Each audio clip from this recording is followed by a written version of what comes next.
కలుపుకొని సెంటర్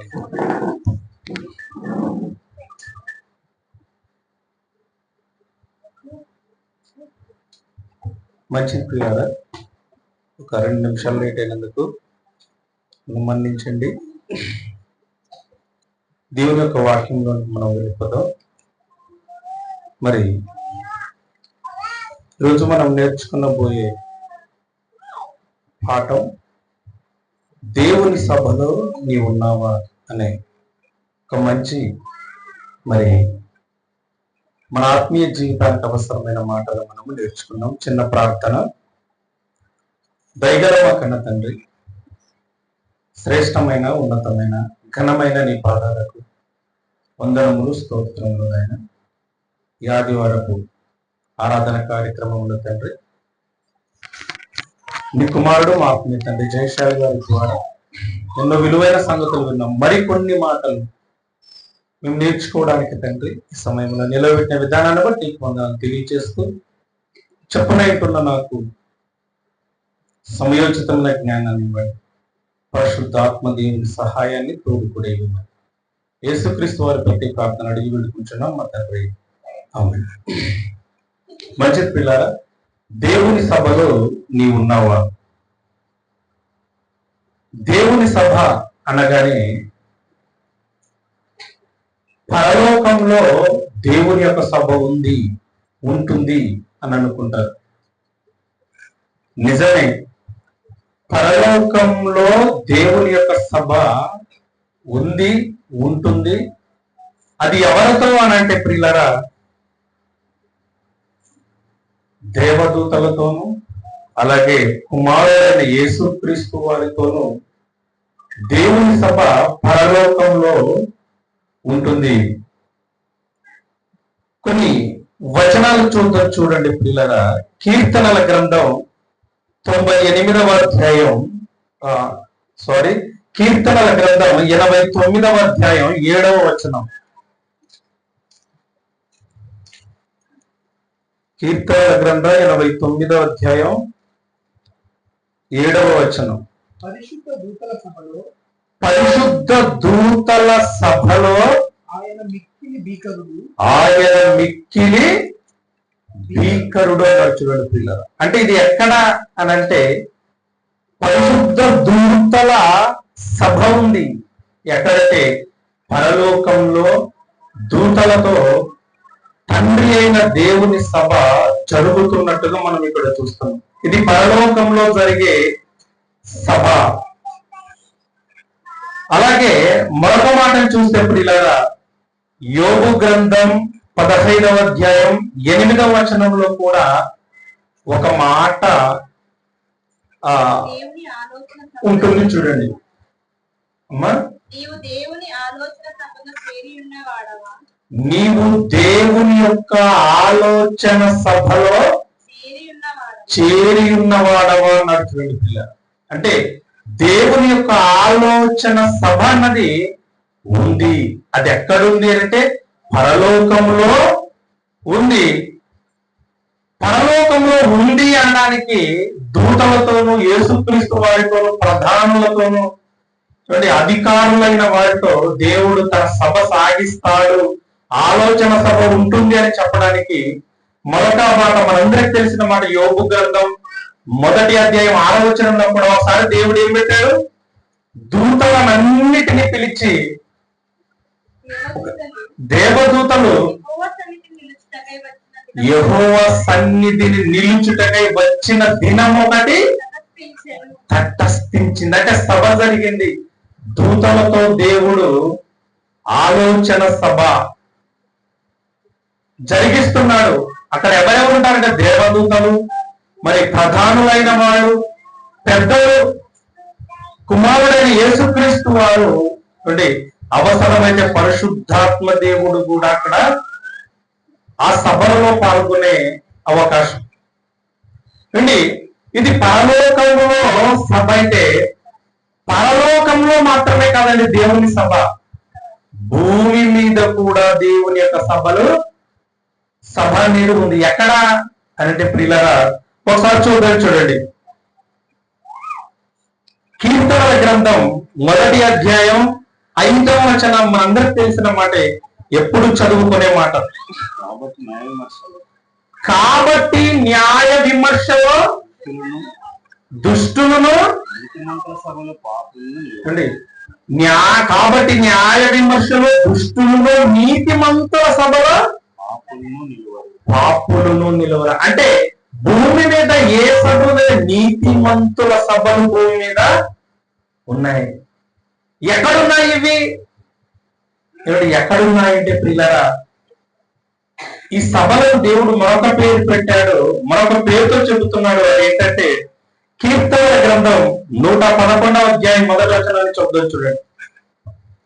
కీర్తనల గ్రంథం 111వ అధ్యాయం 1వ వచనం. యథార్థవంతుల సభలోను సమాజంలోను పూర్ణ హృదయముతో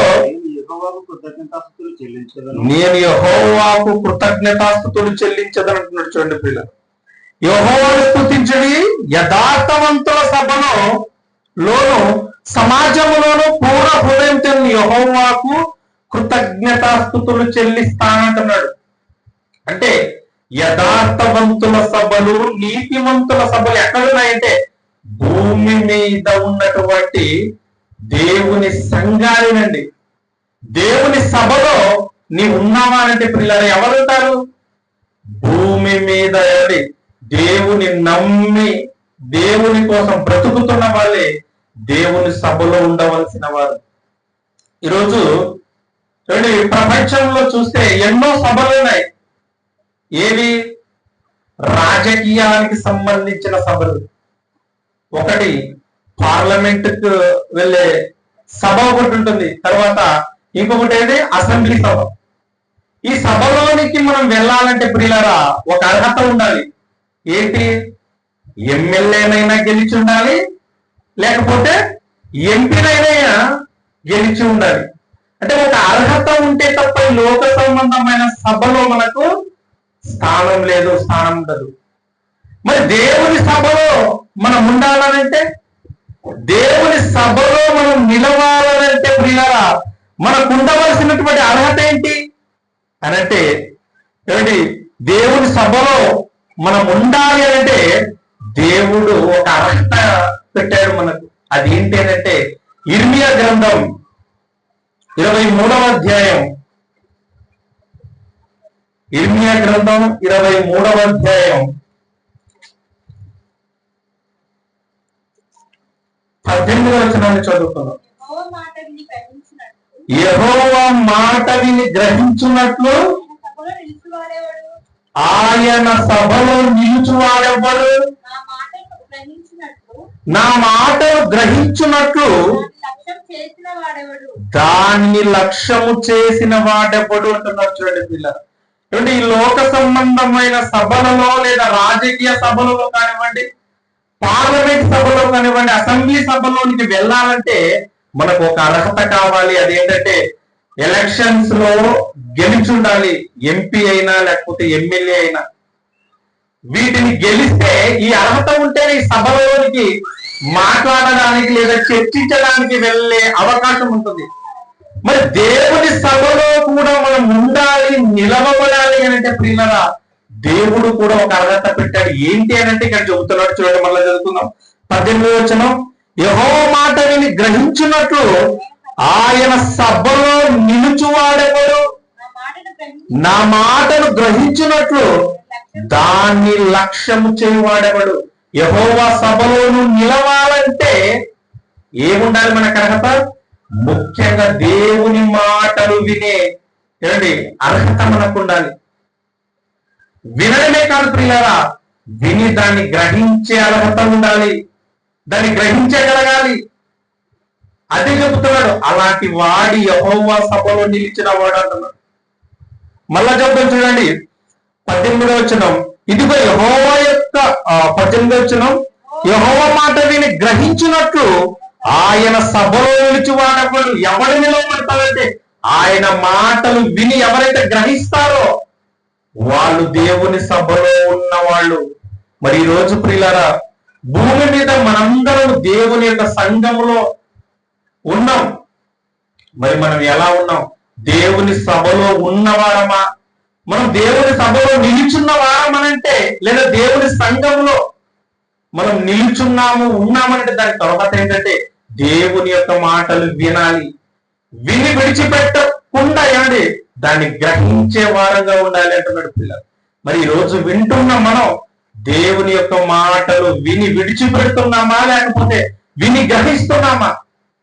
ఈరోజు క్రైస్తవులు ఒకవేళ ఆలోచించగలిగితే పిల్లరా, చాలా మంది దేవుని యొక్క మాటలు వింటున్నట్టుగా ఉన్నారు, కానీ గ్రహించడం లేదు. దేవుడు చెప్పిన మాటల ప్రకారం ఈరోజు క్రైస్తవులు బ్రతకడం లేదు, పాటించడం లేదని చెప్పొచ్చు పిల్ల. దేవుడు ఏం చెబుతున్నాడు అంటే ఇశ్రాయేలీల గురించి కానివ్వండి, యూదుల గురించి కానివ్వండి, క్రైస్తవుల గురించి కానివ్వండి, దేవుడు చెప్పిన మాటలు ప్రపంచ ప్రజలందరూ దేవుని మాటలు వింటున్నారా, వినడం లేదా అని ఆలోచిస్తే దేవుడు చెప్పిన కొన్ని మాటలు చూడండి పిల్లరా. ఇర్మియా గ్రంథం 6వ అధ్యాయం 10వ వచనం. అది ఇర్మియా గ్రంథం 6వ అధ్యాయం 10వ వచనం. విందునని నేను ఎవరితో మాట్లాడేదను, ఎవరికి సాక్ష్యం ఇచ్చారంటున్నాడు. ఎవరితో మాట్లాడుతున్నాడు దేవుడు? ఒకనాడు దేవుని పిల్లలమని చెప్పుకుంటున్నటువంటి ఇశ్రాయేలీలతో దేవుడు చెబుతున్నటువంటి మాట. దేవుడు చెప్పాలనుకుంటున్నాడు, వాటితో మాట్లాడాలనుకుంటున్నాడు, ఎన్నో సంగతులకు వాళ్ళకి వివరించాలనుకున్నాడు, కానీ దేవుడు వారు వినకుండా పోయారు. చెప్పాలనుకున్న దేవుని మాటలు వాళ్ళు వినకుండా మానేశారు. ఒకనాడు ఇశ్రాయేలీలు అలా మారిపోయారు. విందులని నేను ఎవరితో చెప్పాలనుకుంటున్నాను, కానీ వాళ్ళు వినడానికి చెవి లేక మనసు లేక ఉన్నారని దేవుడు చెబుతున్నాడు ఇశ్రాయేలీల గురించి. అలాగే ప్రియులారా, ఆ తరువాత తరం యేసుక్రీస్తు వారు వచ్చిన కాలాన్ని చూస్తే ప్రియులారా, యూదులు ఇశ్రాయేలీలకు ఆ తరంలో చూస్తే యేసుక్రీస్తు వారి దగ్గరకు వచ్చారు ప్రజలు. చాలా మంది వచ్చారు, చాలా మంది వస్తున్నారు. ఎందుకు వస్తున్నారు వాళ్ళు? ఎందుకు వచ్చారంటే ఈయన దేవుని కుమారుడు, ఈయన రక్షకుడు, దేవుని యొక్క మహాజ్ఞాన సంగతులు చెబుతున్నాడు, వినాలి, నేర్చుకోవాలి, మారాలి అని మంచి మనసుతో రాలేదు ప్రియులు చాలా మంది. ఎందుకు వచ్చారంటే యేసుక్రీస్తు వాళ్ళకి ఏం చేస్తున్నాడు? భోజనం పెడుతున్నాడు, మంచి భోజనం పెడుతున్నాడు. చేపలు, రొట్టెలు కలిపి వారికి ఆహారం వడ్డిస్తున్నాడని ఆకలి తీర్చుకోవడానికి యేసుక్రీస్తు వారి దగ్గరకు వచ్చారు అనేక మంది ప్రజలు. అదే మాట మనం చూడగలిగితే పిల్లలు ఒకసారి యోహాను సువార్త 6వ అధ్యాయం 24-20 వచనాలు 26 వచనాలు ఆ మాట ఉంటుంది. ఒకసారి చూడండి పిల్లరా. యోహాను సువార్త 6వ అధ్యాయం 24-26 వచనాలు. కాబట్టి యేసును శిష్యులు అక్కడ లేకపోవట జన సమూహం చూచినప్పుడు వారు ఆ చిన్న దోణి ఎక్కి యేసుని వెనకుచు కపెర్నహూమునకు వచ్చారు. సముద్రపు అద్దరిని ఆయన చూసి కనుగొని, బోధకుడా నీవెప్పుడు ఇక్కడికి వచ్చితివి అని అడగగా యేసు వారితో మాట్లాడుతున్నాడు. మీరు సూచనలను చూచటం వల్ల కాదు, కానీ రొట్టెలు భుజించి తృప్తి పొందుట వల్లనే నన్ను వెదకుతున్నారు. మీరు నా కోసం ఎందుకు వస్తున్నారు? నా దగ్గరికి ఎందుకు వస్తున్నారు? నన్ను ఎందుకు వెదకి వస్తున్నారు? సముద్రాన్ని తాకేసి వచ్చారనంటే నేను చేసే సూచక్రియలను, నేను చెప్పే మాటలు వినడానికి కాదు. యేసుక్రీస్తు వారు భోజనం కడుపు నిండా పెడతాడు, అవసరమైతే ఆరోగ్యాన్ని ఇస్తాడు, మనకున్న రోగాన్ని తీసేస్తాడు, అన్ని ఆయన దగ్గర దొరుకుతావు అని ఒక లాభాన్ని ఆశించి యేసుక్రీస్తు వారి దగ్గరికి ఆనాడు ప్రజలు వచ్చారు. అంటే దేవుని మాటని ప్రపంచంలో వినేవారు ఉన్నారా అంటే పిల్లరా, వినడానికి ఇష్టపడని వారు ఎక్కువ మంది ఉన్నారు. ఒకవేళ విని గ్రహించకుండా వాక్యాన్ని విని విడిచిపెట్టేవారుగా ఈరోజు దేవుని సమాజం అని చెప్పుకుంటున్న వారు ఉన్నారు. ఇంకా ఏం మాట్లాడుతున్నారంటే ప్రియులరా, దేవుడు ఎవరైనా భూమి మీద నా గురించి మాట్లాడుకుంటే వారి మాటని వినాలని దేవుడు చూస్తున్నాడు. ఒకసారి చూడండి, అదే ఇర్మియా గ్రంథం 8వ అధ్యాయం 6వ వచనం. ఇర్మియా గ్రంథం 8వ అధ్యాయం 6వ వచనం. నేను చెవియొగ్గి వారి మాటలు విని ఉన్నాను. పనికి మాలిన మాటలు వారు ఆడుకుంటున్నారు. నేనేమి చేసినని చెప్పి తన చెడుతనము గురించి పాశ్చాత్తాపడు వాడు ఒక్కడు లేకపోయాను అంటున్నటువంటి పిల్లరా. తన చెడుతనం విడిచిపెట్టడానికి పాశ్చాత్తాపడి మాన మనసు పడేవాడు ఒక్కడే లేడు. నా మాటలు వినేవాడు లేడు. నా మాటలు విన్నా గ్రహించేవాడు లేడు. ఎవరితో ఉంటున్నాడంటే దేవుడు తన పిల్లలతోనే అంటున్నాడు. పిల్లలు నేడున్నటువంటి క్రైస్తవులు కూడా ఎలా ఉన్నారంటే వినడానికి అలవాటు పడిపోయారు. ఈరోజు క్రైస్తవులు కూడా వింటున్నారు, వినటం మట్టుకు విందు కానీ దాన్ని గ్రహించినటువంటి మనుషులుగా ఈరోజు మారిపోయారు. అంటే దేవుడు ఏమనుకుంటున్నాడు, ఏం చెప్తున్నాడంటే ఇదిగో నా మాట వినాలి, విని వాటిని గ్రహించాలి, గైకోనాలి. వాళ్ళు నా సభలో ఉన్న వాళ్ళు అంటున్నారు. మరి దేవుడి యొక్క సభలో మనం ఉన్నామా అనంటే దేవుడు చెప్పినట్టుగా మనం ఈ లోకంలో బ్రతకాలి. దేవుడి సభలో ఉండాలి అంటే వాక్యం విని విడిచిపెట్టడం కాదు, వాక్యానుసారంగా మనం బ్రతకాలి, జీవించాలి, గైకోనాలి, పాటించాలి. మరి ఎలా ఉన్నాం ఒకసారి ఆలోచించండి పిల్లరా. దేవుని సంఘంలో ఉన్నటువంటి మనం మరి దేవుని సభలో ఉండాలి అనంటే మనం ఏం చేయాలంటే ఇదిగో చెప్పాడు. ఏమన్నాడు? యెహోవా సభలో ఉండాలనంటే నువ్వు ఆయన మాట వినాలి, వాటి ప్రకారం బ్రతకాలి అన్నాడు. మరొక మాటను మనం చూడగలిగితే ప్రియులరా,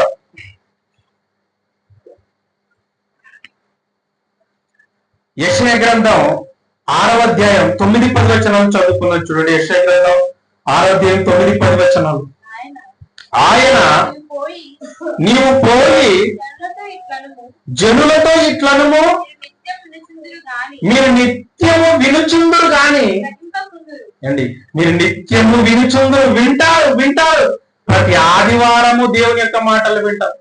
ప్రతి ఆదివారము ఏమండి మన ఆత్మీయ తండ్రి గారు జయశాలి గారు చెప్పే మాటలు వింటాం, లేకపోతే మన ప్రిన్సిపల్ గారు చెప్పే మాటలు వింటాం, లేకపోతే ఆయా ప్రసంగాలలో అడిషనల్ డిప్యూటీ డైరెక్టర్స్ కానివ్వండి, డిప్యూటీ డైరెక్టర్స్ కానివ్వండి, అంటే జాయింట్ డైరెక్టర్స్ కానివ్వండి, ఎవరు పెద్దవాళ్ళు చెప్పిన మాటలు నిరంతరం వింటున్నాం. కానీ విన్న మనం ఏం చేస్తున్నాం, గ్రహిస్తున్నాం అంటే లేదు పిల్లరా. ఈరోజు ఒకనాడు ఇశ్రాయేలీలే కాదు, యూదులే కాదు, నేడున్న క్రైస్తవులు కూడా అలాగే మారిపోయారు. వినడానికి అలవాటు పడిపోయారు. నామకార్థ క్రైస్తవులైతే ఓకే. ఈరోజు ఏమండి, సత్యాన్ని తెలుసుకున్నాము, జ్ఞానాన్ని, నిజమైన జ్ఞానాన్ని నేర్చుకున్నాము, ఆత్మీయ తండ్రి గారి దగ్గర, జైశాలి గారి దగ్గర వాక్యాన్ని నేర్చుకున్నాము, మేమే సత్యం చెప్పేదాన్ని చెప్పుకుంటున్నాము. BYలో నేర్చుకున్న వాళ్ళు కూడా ఈ రోజు చాలా మంది పిల్లలు వినడానికి అలవాటు పడిపోతున్నారు. వింటున్నారు కానీ వాక్యాన్ని గ్రహించడం లేదు. వింటున్నారు, వింటున్నారు ఎవరి దేవుని పనిలో లేకుండా పోతున్నారు. ఈరోజు ఎంతో మంది అండి, మన జ్ఞాపకం ఉన్నప్పటి నుండి చూస్తే ఎంతో మంది బైబిల్ ఓపెన్ యూనివర్సిటీలోకి వచ్చారు. చాలా పెద్ద పెద్ద వాళ్ళు వచ్చారు. పెద్ద పెద్ద పదవులు తీసుకొని అండి వాక్యం చెప్పారు, తండ్రి గారితో ఉన్నారు, సేవ చేశారు. కానీ చివరికి యూనివర్సిటీని, వాక్యాన్ని నేర్పించిన తండ్రి గారిని విడిచి వెళ్ళిపోతున్నారు ఎంతో మంది. ఎందుకంటే ప్రియులారా, కలిసి ఉండలేకపోతున్నారు, సహించలేకపోతున్నారు. దేవుని మాటలతో అందరూ కలిసి ఉండాలని దేవుడు చెప్తే ప్రియులారా, ఈరోజు ఆ సహవాసం లేకుండా మరి సత్యం నమ్మాము, సత్యాన్ని నేర్చుకున్నాము, మాదే నిజమైన సంఘం అని చెప్పుకుంటున్నా మనలో కూడా ఈరోజు ఐక్యత లేకుండా పోయింది.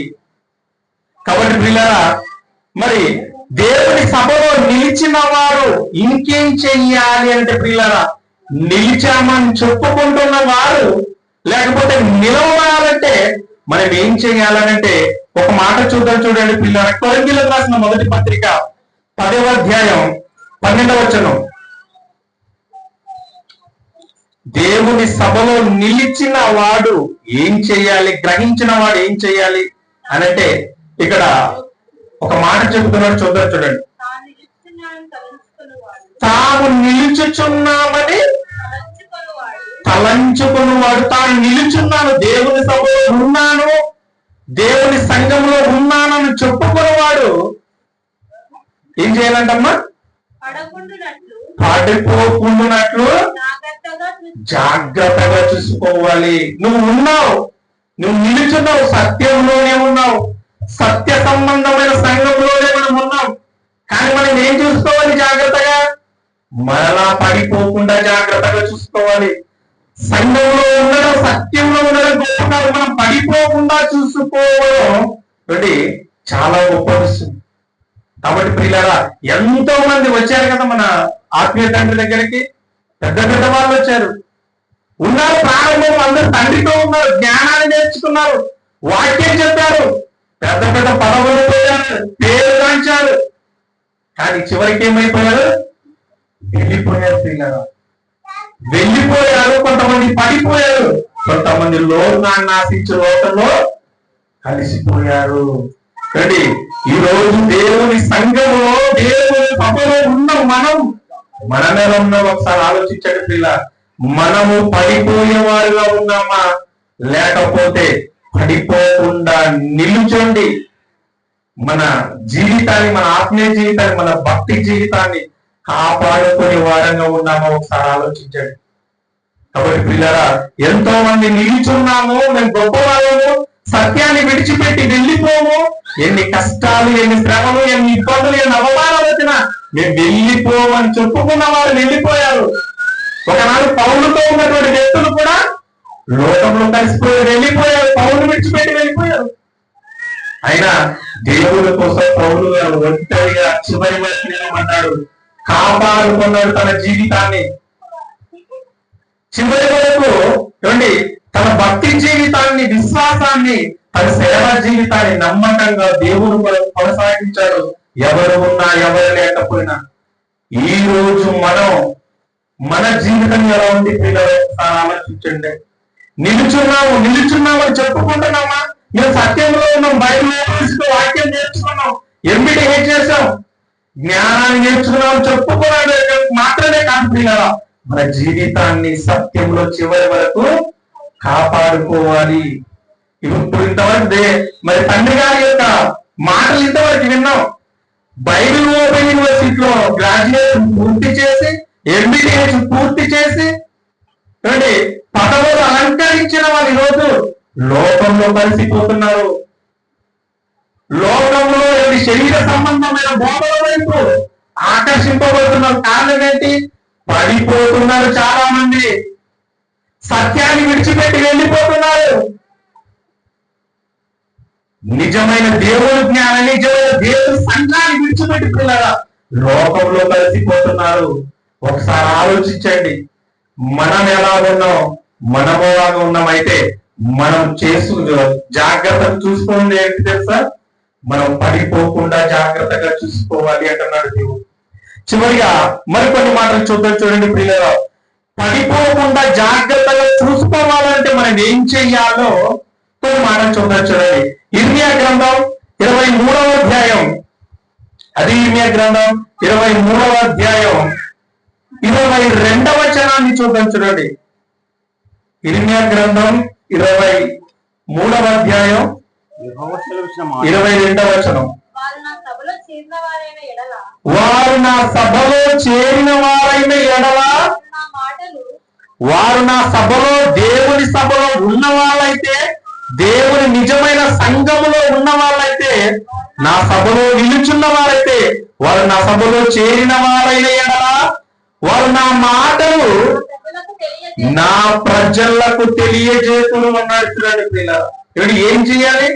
మనం పడిపోకుండా దేవుని సభలో నిలుచున్నామని చెప్పుకోవడానికి మనం ఏం చేయాలంటే పిల్లల, మనం నేర్చుకున్న మహాజ్ఞానాన్ని మనం ఏం చేయాలి?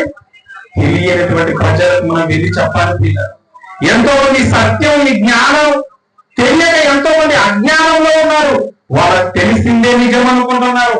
మాదే సత్యం, మాదే నిజమనే రండి అజ్ఞానంలో ఉండిపోయారు చాలా మంది క్రైస్తవులు కూడా.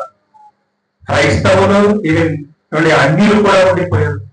అలాంటి వారికి మనం నిజమైన జ్ఞానాన్ని, నిజమైన సంఘంలో ఉన్న దేవుని సభలో నిలుచున్న మనం పడిపోకుండా మనల్ని మన జాగ్రత్తగా కాపాడుకోవాలంటే మనం చేయవలసిన పని దేవుడు చెప్పాడు. మన చదువు చూడమ్మా, మనం చదువుకున్నాం అన్నమాట.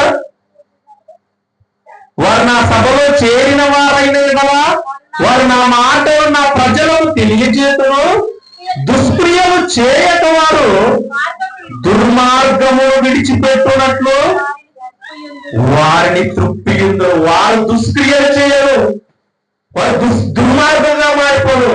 దుష్క్రియలు చేయవారిని, దుర్మార్గంగా బ్రతుకుతున్న వారిని కూడా ఏం చేయాలి? మనం త్రిప్రియాలి దేవుని వైపు ఉన్నటువంటి పిల్ల. మనం దేవుని సభలో నిలిచుండాలంటే ఇవన్నీ చేయాలి. కాబట్టి పిల్లరా, దేవుని యొక్క సభలో మనం ఉన్నామా, నిలుచున్నామా, ఎలా ఉన్నావు? దేవుని సభలో, దేవుని సంఘంలో నిలుచున్నావా, పడిపోయావా? సంఘంలో ఉన్నానని, సభలో ఉన్నానని చెప్పుకుంటున్నావా? ఒకసారి మన జీవితాన్ని మనమే పరిశీలించి అంటే మన జీవితానికి ఒక మంచి నిర్ణయం తీసుకోవాలి. నువ్వు పడిపోయావనంటే అర్థం ఏంటంటే పిల్లరా, ఒక మాట, చివరిగా ఒక మాట చూసుకుందాం. చూడండి, చివరిగా మాట చూసుకొని వాక్యాన్ని ముగించుకుందాం. యోబు గ్రంథం 8వ అధ్యాయం, యోబు గ్రంథం 8వ అధ్యాయం 20వ వచనం. యోబు గ్రంథం 8వ అధ్యాయం 20వ వచనం. ఆలోచించుము, దేవుడు యథార్థవంతులను త్రోసివేయడు, ఆయన దుష్కార్యములు చేయువారిని ఏంటమ్మా నిలువ పెట్టడు అంటున్నాడు. చూడండి పిల్లలు, ఏమన్నాడమ్మా? మళ్ళా చదువుకున్నాడు అన్నమాట. 8వ అధ్యాయం 20వ వచనం. ఆలోచించుము, దేవుడు యథార్థవంతుని త్రోసివేయడు. నువ్వు యథార్థంగా దేవునిలో ఉంటే నువ్వు పడిపోవు, దేవుడు నిన్ను త్రోసేయడు. అంటే నువ్వు పడిపోయావు అని అంటే అర్థం ఏంటి? నువ్వు దుర్మార్గుడిగా మారిపోయావని అర్థం. దుర్మార్గుడిగా మారిపోతే దేవుడు నిన్ను త్రోసేస్తాడు. మళ్ళా చెప్పుకుంటున్నా అన్నమాట, ఎంత బాగుందో. ఆలోచించుము, దేవుడు యథార్థవంతుని త్రోసివేయడు, ఆయన దుష్కార్యములు చేయువాడిని నిలవబెట్టాడు. దుష్కార్యములు చేయువాడిని నిలవబెట్టాడు, ఆయన త్రోసేస్తాడు. కాబట్టి ప్రియులారా, మనము మన జీవితంలో ఎలా ఉన్నామో, దేవుని జ్ఞానంలో, నిజమైన సత్యంలో ఉన్నాం. కానీ మనం నిలబడ్డామా, పడిపోయామా? దేవుని సభలో మనం ఉన్నామా, లేకపోతే లోకంలో కలిసిపోయామా? ఒకసారి ఆలోచించండి ప్రియులారా. యథార్థంగా ఉంటే దేవుడిని నిలబెడతాడు. దేవుని సేవలో కానివ్వండి, దేవుని పనిలో కానివ్వండి, దేవునికి ఇచ్చే విషయంలో, ప్రతి విషయంలో యథార్థతతో నీతిగా మన భక్తిని సాధిస్తే దేవుడు మనల్ని నిలబెడతాడు. లేకపోతే దేవుడే మనల్ని త్రోసేస్తాడు. కాబట్టి ఒకసారి ఆలోచించండి, దేవుని సభలో మనం ఉన్నామా, లేకపోతే పడిపోయామా? ఆలోచించి ప్రియులారా, మంచి నిర్ణయాన్ని